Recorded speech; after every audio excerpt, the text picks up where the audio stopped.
Next topic refractive index. एका नवीन टर्मचा अभ्यास आपल्याला करायचा आहे, त्याला बोलतात रिफ्रॅक्टिव्ह इंडेक्स. रिफ्रॅक्टिव्ह इंडेक्स बऱ्याचदा R.I. असंही आपण लिहितो. सर रिफ्रॅक्टिव्ह इंडेक्स म्हणजे काय, नावानं समजतोय. इट इज रिफ्रॅक्टिव्ह म्हणजे काय, it is related to refraction. रिफ्रॅक्शनशी रिलेटेड आहे. रिफ्रॅक्शन म्हणजेच काय, bending of light. So refractive इंडेक्सला आपण कसं बोलू शकतो, रिफ्रॅक्टिव्ह इंडेक्स म्हणजे काय, अशी quantity, a quantity which measures bending of light or a quantity which measures refraction of light is nothing but refractive index. आता ही काही डेफिनेशन नाही आहे, बट रिफ्रॅक्टिव्ह इंडेक्सला आपण कसं डिस्क्राईब करू शकतो ते मी सांगते. So bending of light measure करण्यासाठी रिफ्रॅक्टिव्ह इंडेक्सचा यूज होतो असं आपण लक्षात ठेवू शकतो. ठीक आहे.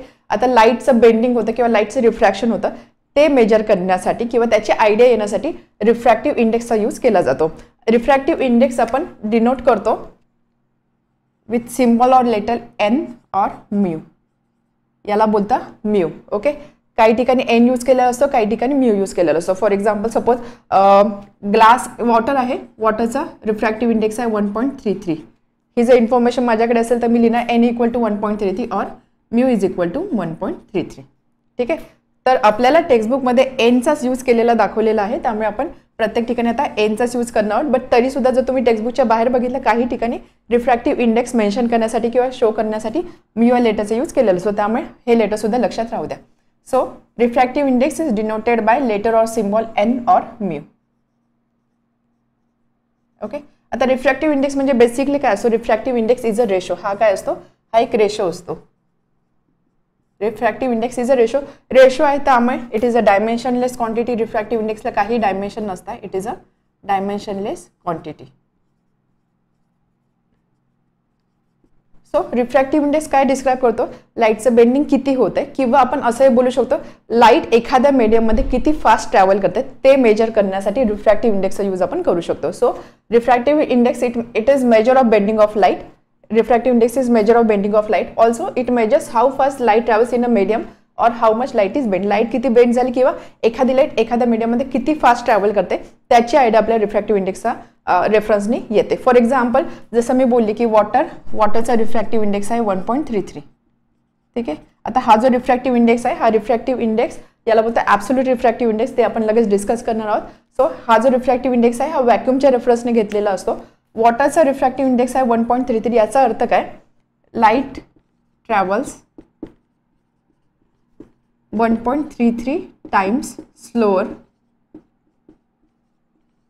In water than in vacuum. ठीक आहे. सो रिफ्रॅक्टिव्ह इंडेक्स वॉटरचा 1.33 आहे. याचा अर्थ काय, एक लाईट रे आहे ती व्हॅक्यूममध्ये ट्रॅव्हल करते. सेम लाईट रे ज्यावेळेस वॉटरमध्ये ट्रॅव्हल करणार आहे त्यावेळेस व्हॅक्यूममध्ये असणारा स्पीड आणि वॉटरमध्ये असणारा स्पीड याच्यामध्ये काय रिलेशन असणार आहे की वॉटरमध्ये light wave 1.33 times slower travel करणार आहे, हा याचा अर्थ असतो. आता हे ॲब्सोल्यूट रिफ्रॅक्टिव्ह इंडेक्स काय असतं ते आपण लगेच बघणार. सो ॲज ऑफ नो एवढं लक्षात ठेवा की रिफ्रॅक्टिव्ह इंडेक्स म्हणजे असं काही रेशो असतो किंवा असं काही नंबर असतो, त्याला डायमेन्शन असतं. आता हा जो रिफ्रॅक्टिव्ह इंडेक्स आहे याला आपण वेलॉसिटी ऑफ लाईट सोबत रिलेट करू शकतो. रिफ्रॅक्टिव्ह इंडेक्सला आपण वेलॉसिटी ऑफ लाईट सोबत रिलेट करू शकतो. त्यावरून आपल्याला एक रिलेशन मिळतं, refractive index is inversely proportional to velocity. Refractive index is inversely proportional to velocity of light. आता हे कसं आलं किंवा हे रिलेशन कसं आलं ते लगेच आपण बघूया. बघा, सगळ्यात आधी आपल्याला माहिती आहे की डेन्सर मीडियम आणि रेअरर मीडियम म्हणजे काय. Denser medium and rarer medium. Denser medium म्हणजे काय, असं मीडियम की जे डेन्स असतं किंवा ज्याच्यामध्ये मॉलिक्यूल एकमेकांना लागून असतं किंवा कॉम्पॅक्ट स्ट्रक्चरमध्ये मॉलिक्यूल असतात. आणि रेअरर म्हणजे काय, ज्याच्यामध्ये मॉलिक्युल्स कॉम्पॅक्ट नसतात, विखुरलेलं असतं, त्याला आपण बोलतो rarer medium. For example denser medium आपण बोलू शकतो ग्लास आणि रेअरर मीडियम आपण बोलू शकतो एअर. ऑब्वियस आहे ग्लासमध्ये मॉलिक्युल्स एकमेकांना कॉम्पॅक्ट फॉर्ममध्ये असेल किंवा एकमेकांना असे जोडलेले असतील आणि त्याच्या कंपॅरिझनमध्ये एअरमध्ये असणारे मॉलिक्यूल बऱ्यापैकी स्प्रेड झालेले असतात किंवा विखुरलेले असतात. हा एक बेसिक डिफरन्स आपल्याला माहिती आहे डेन्सर मीडियम आणि रेअरर मीडियममध्ये. आता ज्यावेळेस मी डेन्सर मीडियम किंवा रेअरर मीडियम बोलते ह्या केसमध्ये मी कसला विचार करते, मी विचार करते ऑप्टिकल डेन्सिटीचा. कसला विचार करते, ऑप्टिकल डेन्सिटी. ऑप्टिकल म्हणजे काय, it is related to light. ऑप्टिकलचा अर्थ असतो रिलेटेड टू लाईट. तर यामध्ये मी ऑप्टिकल डेन्सिटीचा विचार करते. आता तुम्ही बघा, आपण हे एक्झाम्पल आत्ताच डिस्कस केलेलं. सपोज एका प्लेन रोडवरून मी चालली आहे. प्लेन रोडवरून चालणं मला अगदी इझी जाणार आहे. मी मला पाहिजे त्या स्पीडने चालू शकणार आहे. सपोज इथे पुढे जाऊन जर नदी आली किंवा पाणी आलं, वॉटर आलं, तर ऑटोमॅटिकली काय होणार आहे, माझा जो स्पीड आहे इथे जाऊन माझा स्पीड कमी होणार आहे. बरोबर. इथे मी ज्या स्पीडने जाते त्यापेक्षा इथे पाणी किंवा ही नदी क्रॉस करताना माझा स्पीड कमी होणार आहे, ऑब्वियस आहे. त्याच म्हणजेच काय होतंय, इथे एक मीडियम होतं, इथे एक मीडियम होतं. ह्या मीडियममधून रस्त्यावरून चालताना मी व्यवस्थित चालत होते, पाण्यामध्ये गेल्यावर माझा स्पीड कमी झाला. या ठिकाणी स्पीड कमी का होतं, कारण पाणी मला रेजिस्ट करतं किंवा पाण्याचा मला अडथळा होतोय. म्हणजेच काय, सपोज याला जर मी रेअरर मीडियम कन्सिडर केलं आणि याला जर मी डेन्सर मीडियम कन्सिडर केलं, आपण याच्याशी रिलेट करू शकतो. जसं डेन्सर मीडियममध्ये मॉलिक्युल्स कॉम्पॅक्ट असतात, रेअरर मीडियममध्ये मॉलिक्यूल स्प्रेड असतात, बरोबर. त्यामुळे रेअरर मीडियममध्ये मला चालणं इझी होतं, डेन्सर मीडियममध्ये मला चालणं थोडं डिफिकल्ट गेलं. सेम लाईटसाठी होतं. लाईट रेस सुद्धा रेअरर मीडियममध्ये फास्ट ट्रॅव्हल करू शकता आणि डेन्सर मीडियममध्ये काय होणार की मॉलिक्यूल जास्त असेल, त्यामुळे त्यांना रेजिस्टन्स बराच असणार. ते मॉलिक्यूल्स क्रॉस करून लाईटला जायचं आहे, त्यामुळे डेन्सर मीडियममध्ये लाईट जी आहे ती स्लो ट्रॅव्हल करते. ठीक आहे, आपण काय करतोय, आपल्या रिफ्रॅक्टिव्ह इंडेक्स आणि वेलॉसिटीचं रिलेशन लावायचं आहे. सो इथे मी बोलणार वेलॉसिटी और स्पीड. समजलं इथपर्यंत. सो डेन्सर मीडियममध्ये लाईट रे स्लो ट्रॅव्हल करते आणि रेअरर मीडियममध्ये लाईट वेव्ह फास्ट ट्रॅव्हल करते. हे तर आपल्याला समजलं. आता ज्यावेळेस आपण ऑप्टिकल डेन्सिटी बोलतोय, ऑप्टिकल डेन्सिटी ही मेजर करण्यासाठी आपण यूज करतो रिफ्रॅक्टिव्ह इंडेक्स या टर्मचा. ठीक आहे. So optical density is measured in terms of refractive index. Optical density is measured in terms of refractive index. त्यामुळे जर मीडियम डेन्सर असेल, मीडियम जर डेन्सर असेल म्हणजेच काय, त्याची ऑप्टिकल डेन्सिटी जास्त आहे. ऑप्टिकल डेन्सिटी जास्त आहे म्हणजेच काय, इथे रिफ्रॅक्टिव्ह इंडेक्स काय आहे, जास्त आहे. आणि जर मीडियम रेअरर असेल म्हणजेच काय, ऑप्टिकल डेन्सिटी त्याची कमी आहे. ऑप्टिकल डेन्सिटी कमी आहे म्हणजेच काय, रिफ्रॅक्टिव्ह इंडेक्स काय असणार आहे, लोअर असणार आहे. आता हा रिफ्रॅक्टिव्ह इंडेक्स आणि ही वेलॉसिटी यामध्ये असणार रिलेशन बघा. रिफ्रॅक्टिव्ह इंडेक्स हायर आहे तर वेलॉसिटी लो आहे, रिफ्रॅक्टिव्ह इंडेक्स लोअर आहे तर वेलॉसिटी फास्ट आहे. म्हणजेच काय, एक क्वांटिटी जास्त आहे दुसरी क्वांटिटी कमी, एक क्वांटिटी कमी आहे दुसरी क्वांटिटी जास्त. हे कोणतं रिलेशन असतं, हे रिलेशन असतं इनव्हर्स रिलेशन. त्यामुळे यावरून आपण कन्क्लूड करू शकतो refractive index is inversely proportional to velocity और स्पीड ऑफ लाईट. ठीक आहे, समजलं. Refractive index is inversely proportional to velocity or speed of light. म्हणजेच काय, जितका जास्त रिफ्रॅक्टिव्ह इंडेक्स असेल, एखाद्या मटेरियलचा जेवढा जास्त रिफ्रॅक्टिव्ह इंडेक्स असेल तेवढी त्या मटेरियलमधनं लाईटची वेलॉसिटी कमी असणार आहे. जेवढा जास्त रिफ्रॅक्टिव्ह इंडेक्स तेवढा जास्त अडथळा जास्त, त्यामुळे लाईट रे जी आहे ती लाईट रे स्लो त्यामधून पास होणार आहे. So refractive index is inversely proportional to velocity of light. समजलं इथपर्यंत. आपण काय केलं, हे एक रिलेशन इथे लॉजिकली कसं हे फॉलो होत आहे ते आपण डिस्कस केलं. सो रिफ्रॅक्टिव्ह इंडेक्स नेहमी लक्षात ठेवा, refractive index is inversely proportional to velocity of light. आता सपोज जर मी दोन मीडियम कन्सिडर केले, हा एक मीडियम आहे, हा एक मीडियम आहे. सपोज ह्या मीडियम याला बोलते मी मीडियम 1 आणि याला मी बोलते मीडियम 2. ओके. मीडियम 1 मधून एक लाईट वेव्ह येते, एक लाईट रे येते, त्याची वेलॉसिटी आहे suppose v1, velocity of speed आहे v1. त्यानंतर सेकंड मीडियममध्ये ती येते, त्यानंतर त्याची वेलॉसिटी चेंज होते, let's say v2. Okay. First मीडियमचा रिफ्रॅक्टिव्ह इंडेक्स मी कन्सिडर करते n1 आणि सेकंड मीडियमचा रिफ्रॅक्टिव्ह इंडेक्स मी कन्सिडर करते n2. ठीक आहे. दोन मीडियम आहे, मीडियम 1 मीडियम 2. मीडियम 1 मध्ये लाईट रेची वेलॉसिटी आहे v1 and refractive index of medium 1 is n1. Similar to this, refractive index of medium 2 is n2 and velocity of light in medium 2 is v2. आता यामध्ये आपण हे relation इथे follow होणार आहे. n1 is inversely proportional to v1, right? आणि n2 is inversely proportional to v2. ठीक आहे. त्यामुळे याचा जर मी रेशो घेतला, therefore n1 upon n2. n1 upon n2 काय असणार आहे, n1 upon n2 म्हणजेच काय, v2 upon v1. ठीक आहे. हे समजलं कसं आहे बघा. आपण काय करू शकतो, n1 is equal to k upon v1, n2 is equal to k upon v2. जर मला प्रोपोर्शनॅलिटी साइन काढायचं असेल तर मी त्याला एका कॉन्स्टंटने रिप्लेस करू शकते. सपोज तो कॉन्स्टंट आहे k. n1 equal to k upon v1, n2 equal to k upon v2. हे आपण मॅथ्समध्ये बघितलंय. सो त्याचा जर मी रेशो घेतला n1 upon n2, k upon v1 divided by k upon v2. k आणि k कॅन्सल होणार. सो इथे असणार 1 अपॉन v1 आणि v2 वर जाणार. So n1 upon n2 is equal to v2 upon v1. n1 upon n2 is equal to v2 upon v1. किंवा हे सुद्धा करण्याची गरज नाही आहे. आपण डिरेक्टली आपण मॅथ्समध्ये ह्या सगळ्या गोष्टींचा अभ्यास केलेला आहे. ज्यावेळेस इनव्हर्स रिलेशन असेल n1 upon n2 आहे, तर काय होणार, nचं रिलेशन वेलॉसिटी सोबत आहे, इनव्हर्स रिलेशन आहे. त्यामुळे n1 जर इथे असेल तर इथे v1 असणार आहे, इथे n2 असेल तर इथे v2 असणार आहे. हे जर डायरेक्ट रिलेशन राहिलं असतं तर n1 च्या समोर v1 राहिलं असता, n2 च्या समोर v2 राहिलं असतं. बट इथे इनडायरेक्ट रिलेशन आहे, त्यामुळे हे रिलेशन इथे फॉलो होतं. So n1 upon n2 is equal to v2 upon v1. समजलं इथपर्यंत. यालाच मी असं लिहू शकते, N2 upon N1 is equal to V1 upon V2. N2 upon N1 is equal to V1 upon V2. आता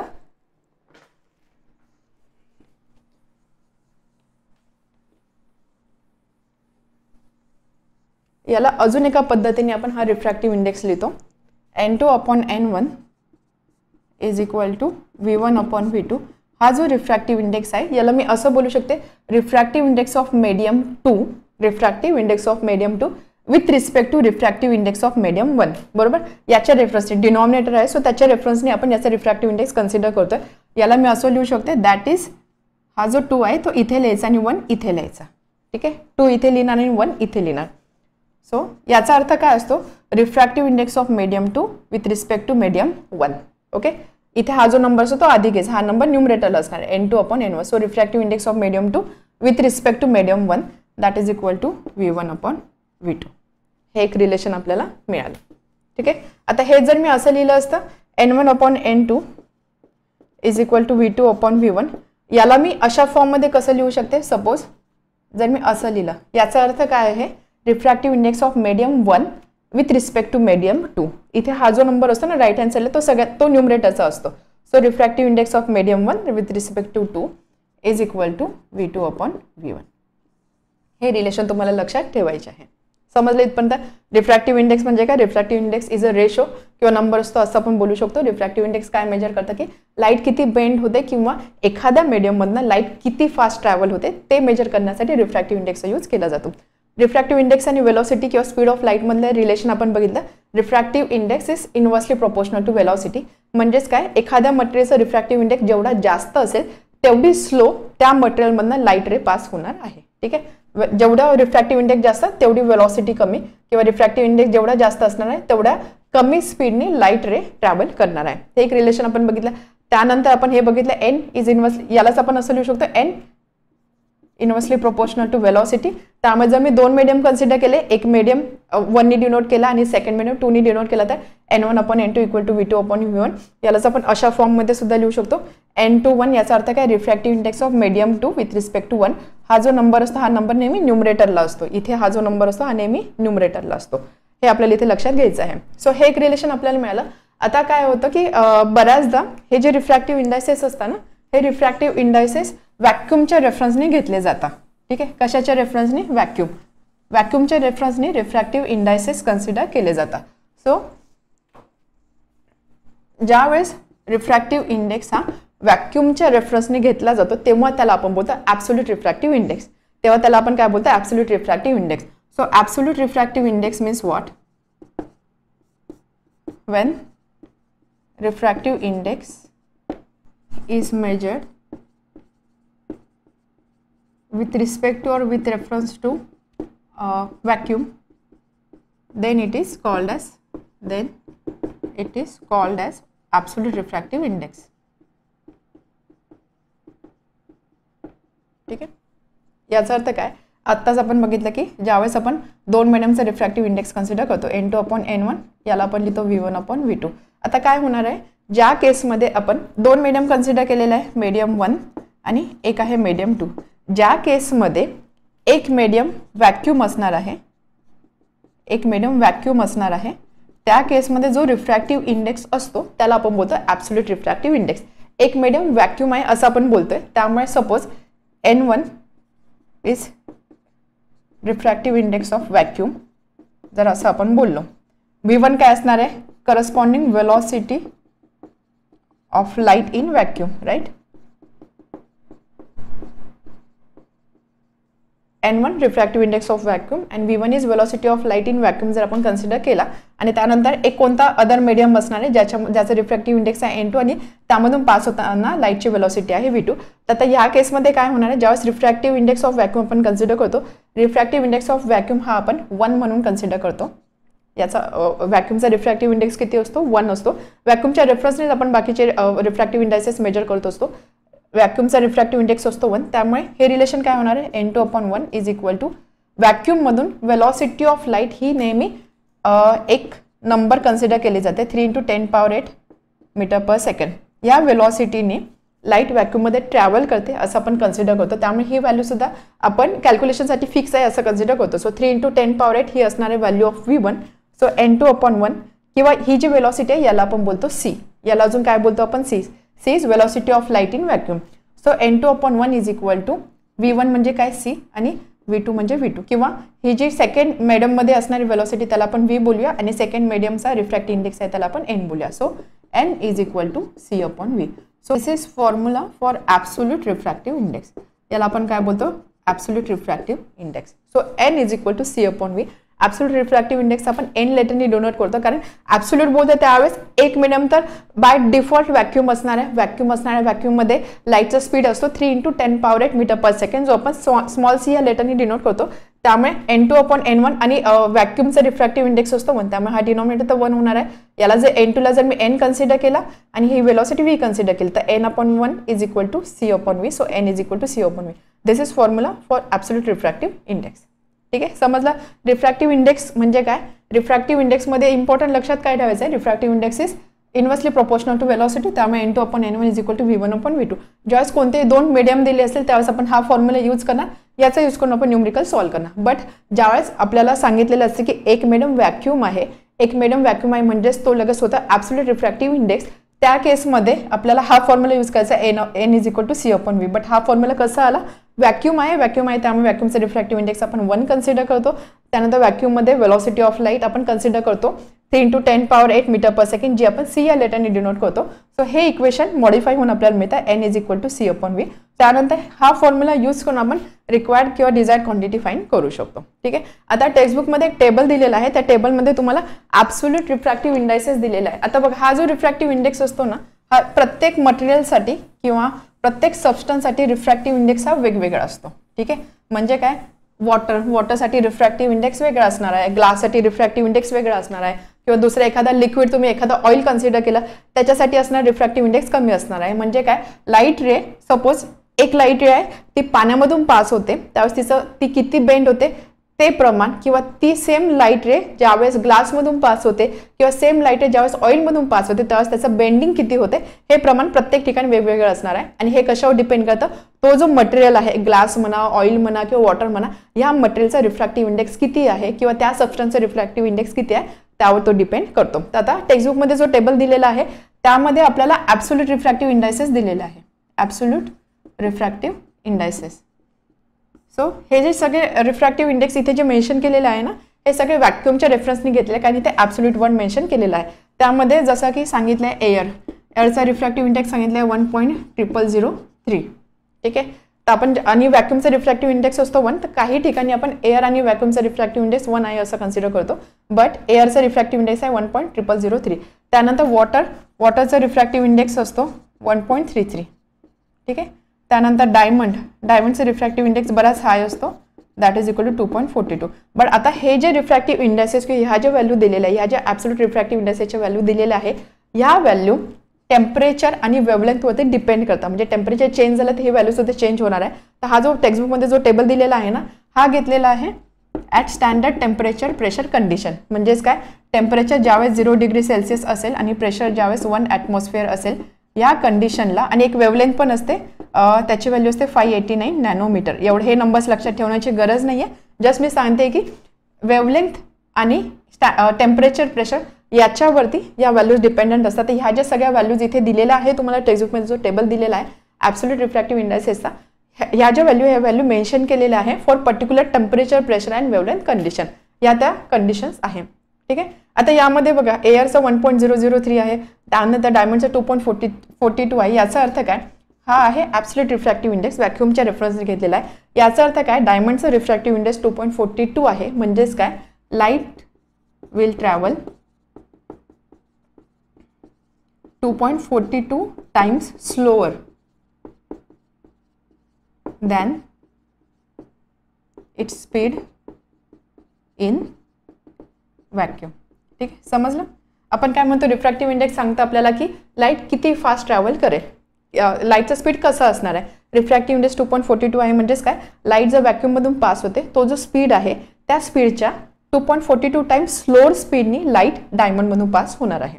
ठीक आहे. त्यामुळे आपण असं म्हणतो की जेवढा जास्त रिफ्रॅक्टिव्ह इंडेक्स तेवढी स्लो लाईट त्या मीडियममधून ट्रॅव्हल होणार आहे. यामध्ये अजून एक गोष्ट मेन्शन करायची राहिली, absolute refractive index for any medium is always greater than 1. म्हणजे कोणत्याही मीडियमसाठी ही जी व्हॅल्यू आहे नेहमी ग्रेटर दॅन 1 असेल. तर तुम्ही टेक्स्टबुकमध्ये दिला जो टेबल आहे तो टेबल चेक करा, त्यामध्ये प्रत्येक जी व्हॅल्यू ती ऑलवेज ग्रेटर दॅन 1 तुम्हाला दिसते. हे असं काय होतं, सिम्पल एक्सप्लेनेशन आहे. n is equal to C upon V, absolute refractive index is equal to C upon V. यामध्ये सी म्हणजे काय असतो, व्हॅक्यूममध्ये लाईटचा असणारा स्पीड, आणि व्ही म्हणजे त्या दिलेल्या मीडियममध्ये लाईटचा असणारा स्पीड.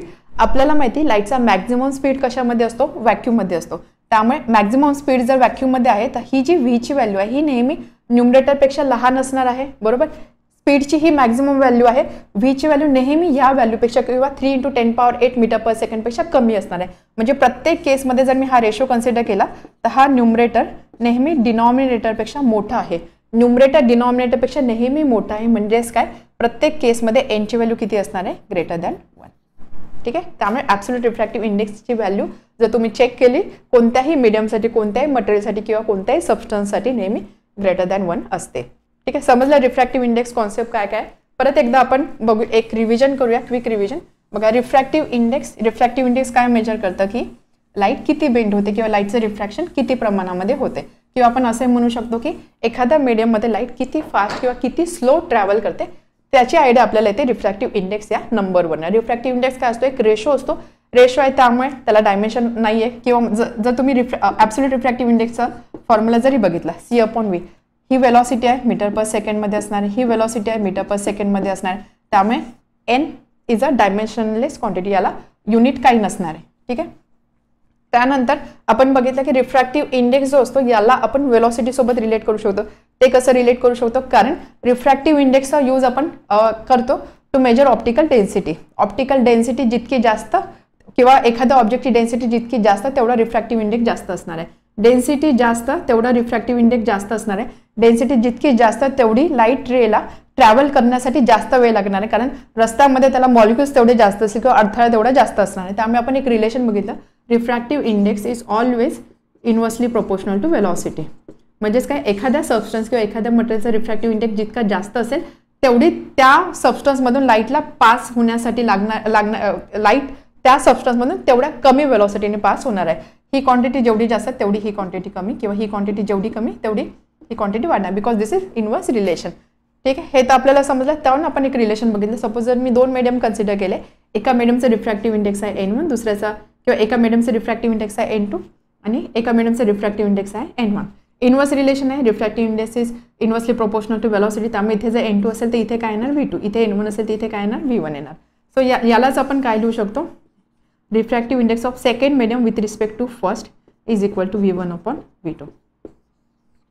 ठीक आहे. सो हे झालं वेलॉसिटी आणि रिफ्रॅक्टिव्ह इंडेक्समध्ये असणारा रिलेशन. त्यानंतर आपण बघितलं absolute refractive index. Absolute refractive index म्हणजे काय, हे जे 2 मीडियम आपण कन्सिडर करत होतो, मीडियम 1 आणि मीडियम 2, यामधला एक जो मीडियम आहे हा मीडियम कंपल्सरी आहे व्हॅक्यूम. ॲब्सोल्यूट वर्ड आला तर समजायचं व्हॅक्यूम तिथे आहे म्हणजे आहे. तर या केसमध्ये हा जो फॉर्म्युला आहे हा मॉडिफाय होऊन बनतो N is equal to C upon V. यामध्ये N म्हणजे काय, N म्हणजे जो दुसरा मीडियम आहे त्याचा रिफ्रॅक्टिव्ह इंडेक्स, त्याची व्हॅल्यू नेहमी काय असते, सी अपॉन व्ही. सी म्हणजेच काय, व्हॅक्यूममध्ये लाईटचा स्पीड किती आहे तो आपण दाखवतो सी या लेटरनी, डिवायडेड बाय व्ही म्हणजे जे सेकंड मटेरियल किंवा सेकंड मीडियम आहे त्यामध्ये लाईटचा स्पीड किती आहे. N is equal to C upon V. यामध्ये सीची व्हॅल्यू असते 3 × 10⁸ मीटर पर सेकंड. ही व्हॅल्यू आपण फिक्स कन्सिडर करतो, कारण speed of light in vacuum 3 × 10⁸ metre per second आहे असं आपण कन्सिडर करतो. So N is equal to C upon V. ठीक आहे. त्यानंतर आपण बघितलं, एक टेबल बघितलं, त्यामध्ये ॲब्सोल्यूट रिफ्रॅक्टिव्ह इंडायसेस दिले होते फॉर डिफरंट मटेरियल. एक गोष्ट लक्षात ठेवायची की हे जे सगळे इंडायसेस आहे हे एका पर्टिक्युलर टेम्परेचर कंडिशनसाठी, स्टँडर्ड टेम्परेचर प्रेशर कंडिशन म्हणतात. सो एका पर्टिक्युलर टेम्परेचरसाठी, एका पर्टिक्युलर प्रेशरसाठी 0 डिग्री सेल्सिअस टेम्परेचर, एक पर्टिक्युलर प्रेशर 1 ॲटमॉस्फेरिक, त्यानंतर वेवलेंथ आपण लॅम्बडा या लेटर डिनोट करतो. एका पर्टिक्युलर वेवलेंथसाठी ह्या व्हॅल्यूज मेजर केलेल्या आहे किंवा दिलेल्या आहे. तर ह्या व्हॅल्यू टेम्परेचरच्या अकॉर्डिंग चेंज होतात. पण आपण काय करतो, आपल्याला न्यूमरिकल सॉल्व्ह करायचे, कॅल्क्युलेशन करायचे म्हणून आपण ह्या स्टँडर्ड व्हॅल्यू कन्सिडर करतो. फॉर एक्झाम्पल एअर जर आपण कन्सिडर केली, एअरचा रिफ्रॅक्टिव्ह इंडेक्स आपण कन्सिडर करतो 1.0003. त्यानंतर वॉटरचा रिफ्रॅक्टिव्ह इंडेक्स कन्सिडर करतो आपण 1.33. डायमंडचं रिफ्रॅक्टिव्ह इंडेक्स आपण कन्सिडर करतो 2.42.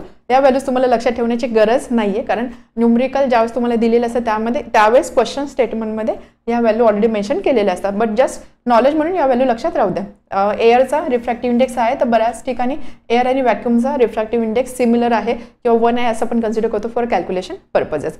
अजून एक गोष्ट, हा जो ॲब्सोल्यूट रिफ्रॅक्टिव्ह इंडेक्स असतो हा ॲब्सोल्यूट रिफ्रॅक्टिव्ह इंडेक्स नेहमी असतो ग्रेटर दॅन 1. ग्रेटर दॅन 1 का असतो ते सुद्धा आपण बघितलं, कारण ही व्हॅल्यू मॅक्झिमम असणार आहे. Velocity of light he maximum velocity of light आहे, त्यामुळे व्हीची व्हॅल्यू जी आहे ही याच्यापेक्षा डेफिनेटली कमी असणार आहे. त्यामुळे न्यूमरेटर नेहमी डिनॉमिनेटरपेक्षा मोठा येतोय. याचा अर्थ काय, न्यूमरेटर जो आहे तो नेहमी न्यूमरेटर किंवा हा जो रेशो आहे refractive index is always greater than 1. एवढ्या सगळ्या गोष्टी आपण इथे डिस्कस केलेल्या. आता यावर आधारित आपण काही क्वेश्चन सॉल्व्ह करूया. टेक्स्टबुकमध्ये जे सॉल्व्ह एक्झाम्पल दिलेलं आहे तेच आपण सॉल्व्ह करतो फॉर प्रॅक्टिस. सो त्यामध्ये फर्स्ट दिलेलं आहे the absolute refractive index of water is 1.36. Absolute refractive index दिलेला आहे. ॲब्सोल्यूट वर्ड आहे म्हणजे हा जो रिफ्रॅक्टिव्ह इंडेक्स आहे हा विथ रिस्पेक्ट टू व्हॅक्यूम दिलेला आहे. अशा केसमध्ये आपण रिफ्रॅक्टिव्ह इंडेक्स डिनोट करतो स्मॉल एनने. So small n is equal to 1.36. What is velocity, आणि हा रिफ्रॅक्टिव्ह इंडेक्स दिलेला आहे वॉटरमधला. त्यानंतर आपल्याला विचारलेलं आहे what is the velocity of light in water. तर आपल्याला वॉटरमध्ये असणारी लाईटची वेलॉसिटी म्हणजे व्हीची व्हॅल्यू विचारली आहे. Velocity of light in water, city of light in water. आणि अजून आपल्याला इन्फॉर्मेशन दिलेली आहे velocity of light in vacuum is 3 × 10⁸. Velocity of light in vacuum आहे म्हणजे सीची व्हॅल्यू आहे 3 × 10⁸ मीटर/सेकंड. अगदी सिंपल क्वेश्चन आहे. क्वेश्चन समजला काय सांगितलंय बघा.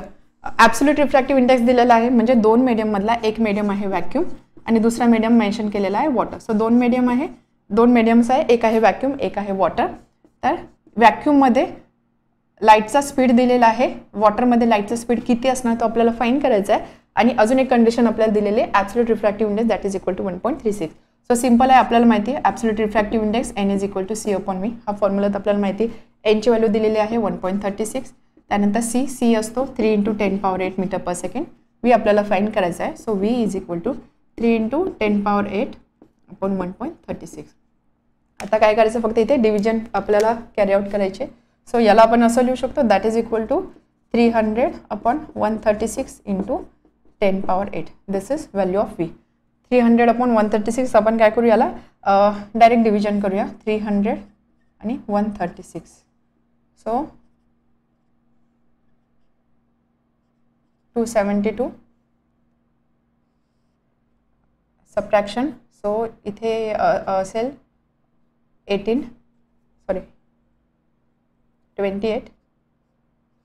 त्यानंतर अगेन 272 8 0 0 0 136 आणि 800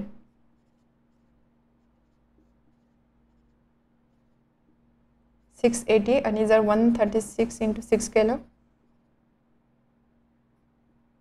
ग्रेटर दॅन 800. सो इथे ना 5 680 एवढे नंबर सफिशियंट आहे. So therefore V is equal to हा रेशो आला 2.205 आणि 10⁸. वेलॉसिटी आहे, युनिट असणार metre per second. So this is velocity of light in water. Therefore velocity of light in water is 2.205 × 10⁸ metre per second. अगदी सिंपल कॅल्क्युलेशन. तो ॲब्सोल्यूट रिफ्रॅक्टिव्ह इंडेक्स आहे, formula लक्षात ठेवा N is equal to C/V. सीची स्टँडर्ड व्हॅल्यू असते 3 × 10⁸. बाकीच्या value put करा, calculation करा, त्यावरून आन्सर मिळणार आहे. अजून एक सेकंड क्वेश्चन दिलेला आहे, तो पण लगेच बघूया आपण. Second question, light travels with velocity 1.5 × 10⁸ metre per second in a medium. Medium दिलेला आहे एक, त्यामध्ये लाईटची वेलॉसिटी दिलेली आहे. On entering second medium its velocity become 0.75 × 10⁸ metre per second. त्यानंतर सेकंड मीडियममध्ये अगेन वेलॉसिटी दिलेली आहे. What is refractive index of second medium with respect to first medium. तर आपल्याला सेकंड मीडियमचा रिफ्रॅक्टिव्ह इंडेक्स फाइंड करायचा आहे with respect to first medium. अगदी सिंपल क्वेश्चन आहे. So what is given, velocity of light travels with velocity in a medium. तर आपण काय करू, जी वेलॉसिटी आहे त्याला आपण V1 ने डिनोट करूया. V1 is equal to 1.5 × 10⁸ metre per second. म्हणजे हा एका मीडियममध्ये असणारी ही वेलॉसिटी आहे. On entering second medium velocity become 0.75 × 10⁸. Second medium आहे त्यामुळे V2 ने आपण डिनोट करूया वेलॉसिटी. So 0.75 × 10⁸ metre per second. आपल्याला फाइंड काय करायचं आहे, refractive index of second medium with respect to first. म्हणजेच काय, सेकंड मीडियमचा रिफ्रॅक्टिव्ह इंडेक्स आपल्याला फाइंड करायचा आहे विथ रिस्पेक्ट टू फर्स्ट. म्हणजे आपल्याला फाइंड करायचा आहे सेकंड मीडियमचा refractive index with respect to first. ठीक आहे, ही व्हॅल्यू आपल्याला फाइंड करायची, दॅट इज n2/n1. आपल्याला माहिती आहे n आणि वेलोसिटी याच्यामध्ये इन्व्हर्स रिलेशन असतात, त्यामुळे n2/n1 याला आपण असेल इथे, याच्यासमोर आपल्याला वेलोसिटी काय लिहावं लागणार आहे, इथे v1 असेल, इथे v2 असेल. And therefore refractive index of second medium with respect to first is equal to v1/v2 1.5 × 10⁸, v2 0.75 × 10⁸ 2. So refractive index of second medium with respect to first is 2. बघा एकदम सिंपल क्वेश्चन आहे. दोन formula, फक्त दोन फॉर्म्युले पण फक्त एक रिलेशन लक्षात ठेवायचं आहे, एन आणि वेलॉसिटी याच्यामध्ये असणार आहे हे रिलेशन. आणि ज्यावेळेस ॲब्सोल्यूट रिफ्रॅक्टिव्ह इंडेक्स असेल त्यावेळेस n is equal to c/v. बस हे रिलेशन लक्षात ठेवा, तुम्ही कोणत्याही प्रकारचा क्वेश्चन सॉल्व्ह करू शकता.